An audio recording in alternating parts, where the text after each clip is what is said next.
Dios te bendiga en este día. El favor de Dios sea sobre tu casa y sobre tu familia. Quiero bendecirte con una palabra en esta hora que encontré en el libro de Job, capítulo 36, verso 15.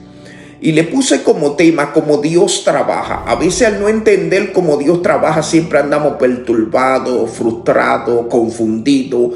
Porque dice el profeta Isaías que los pensamientos de Dios son diferentes a nuestros pensamientos y que su camino es diferente a nuestros caminos.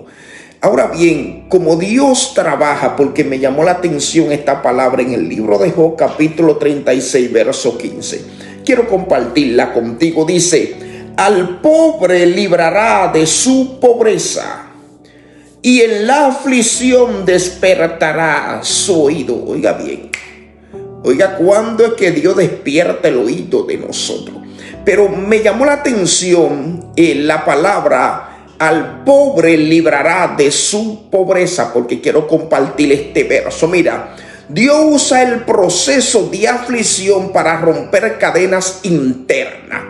Esto es lo primero. Dios usa el proceso de aflicción para romper cadena interna. No hay tan solamente pobreza material, hay pobrezas espirituales en la vida de las personas.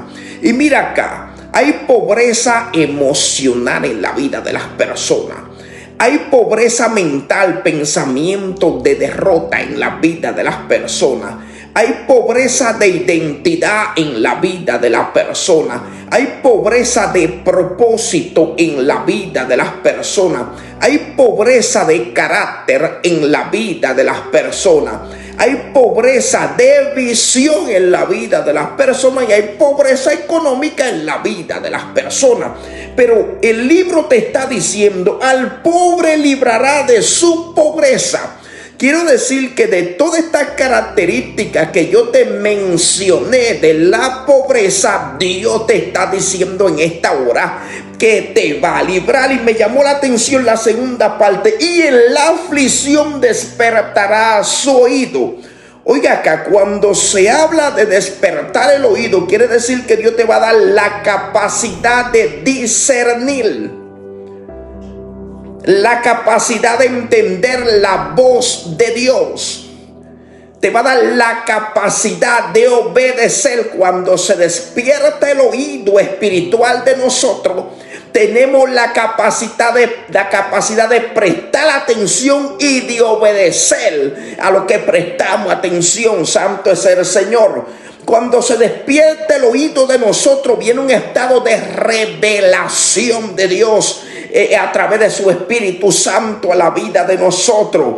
Sensibilidad espiritual cuando se despierta el oído espiritual de nosotros. Es impactante esta palabra que dice: al pobre librará de su pobreza. Te mencioné alguna característica de pobreza, pero después dice: y en la aflicción despertará su oído. ¿Qué? Discernimiento va a traer a tu vida cuando eres liberado de la pobreza espiritual. Propósito, visión, revelación viene a tu vida, sometimiento y obediencia. Santo es el Señor. Ahora bien, la palabra despertará su oído significa abrir capacidad de escuchar. Dios te va a abrir la capacidad de escuchar, porque va a despertar a tu oído espiritual. Por eso es que Jeremías 33:3 bien poderoso, porque Jeremías está en la cárcel y Dios le está diciendo: en la aflicción, en el proceso, yo quiero despertar tu oído para traer revelación que a nadie se le ha dado a conocer. Por eso él dice: clama a mí y yo te responderé y te mostraré cosas grandes y ocultas que tú no conoces. Jeremías está preso en la cárcel y Dios le está diciendo: en la aflicción yo despierto el oído del hombre. Porque cuando la persona está bien, está distraído, está desenfocado, entonces Dios permite proceso, porque en el proceso se nos hace más sensible. Ay, ay, ay. Se nos hace sensible escuchar la voz de Dios. Se nos hace sensible obedecer. Se nos hace sensible entender el propósito del Eterno. Así que quise bendecirte con esta palabra, como Dios trabaja. Es difícil entenderlo porque para Dios abrirte el oído tiene que meterte en un proceso.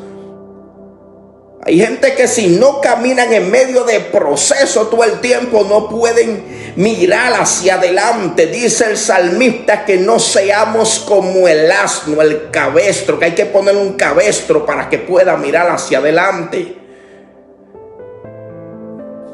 Job capítulo 36, verso 15. Al pobre librará de su pobreza y en la aflicción despertará. Su oído espiritual traerá revelación. La causa del proceso va a traer que revelación. Te va a formar en obediencia. Te va a dar un corazón sensible a la voz de Dios. Así que shalom. No grites por el proceso se está formando para entender y conocer la voz de Dios. Shalom.